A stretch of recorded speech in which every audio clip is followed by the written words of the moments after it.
This talk here is to provide you with more than just, I think you should. This is what you do is what you get.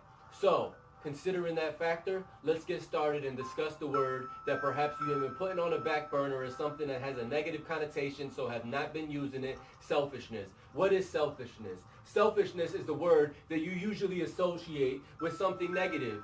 It usually arises with a negative connotation, and it usually doesn't get anybody anywhere, especially if it's just a reflection of narcissistic behavior. If it's just a reflection of somebody being self-absorbed, it's obviously something that you will never adopt. So considering those two factors that I just provided to you, I want to describe to you what the most accurate solution to what using selfishness can really provide. Selfishness, investing time. In fact, let me make a visual if you would allow me to. I'm going to get a couple props here. This is all on the spot. Bear with me here.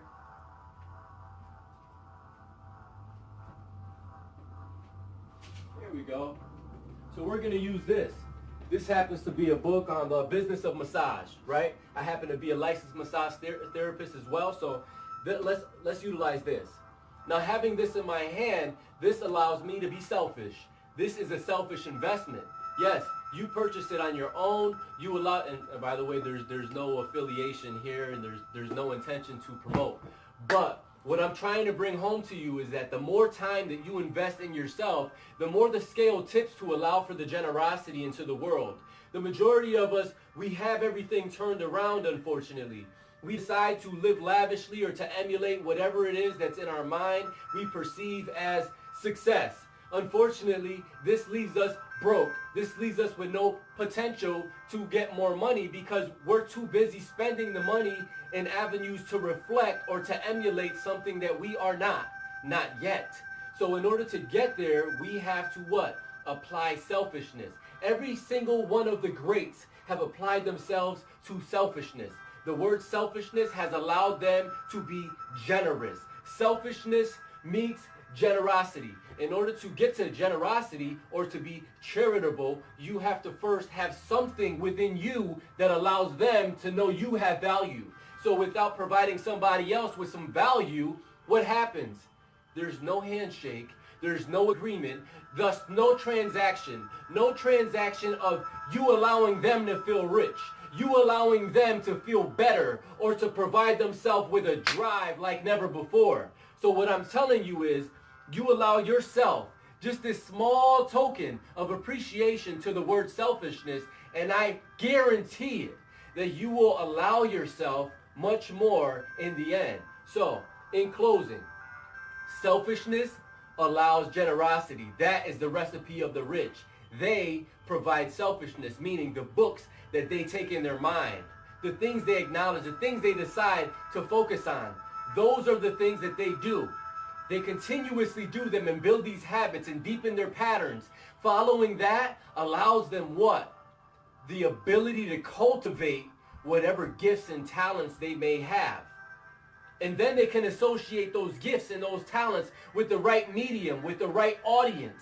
And then, only then, are they capable of developing that massive financial change, that massive mental change, that massive physical change, that whatever it happens to be, and impress it upon you. So if you're not coming to the table with some type of a value that will allow them to be able to see that there's something in you that perhaps they would want, or that they desire, or they've been looking for some time and haven't quite found the route, this may very well be what you need, which is to disassociate yourself with the whole big picture that you've been missing.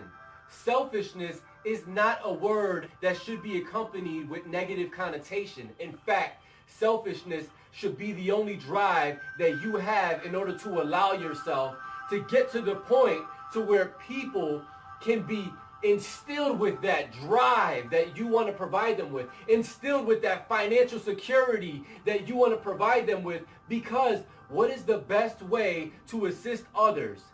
The best way isn't to fill the tummies of our children by working a 9 to 5. No, on the contrary. What it actually is, this is how you really get to people. You teach them the ways to never starve again in your absence.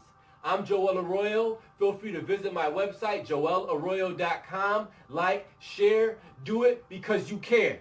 Blessings to you, and I hope that this definitely provided you with some type of a better direction, with some focus and a better idea as to how to get to where it is you are trying to go, and have probably been banging your head against the wall to get there. You switch around your selfishness and your generosity.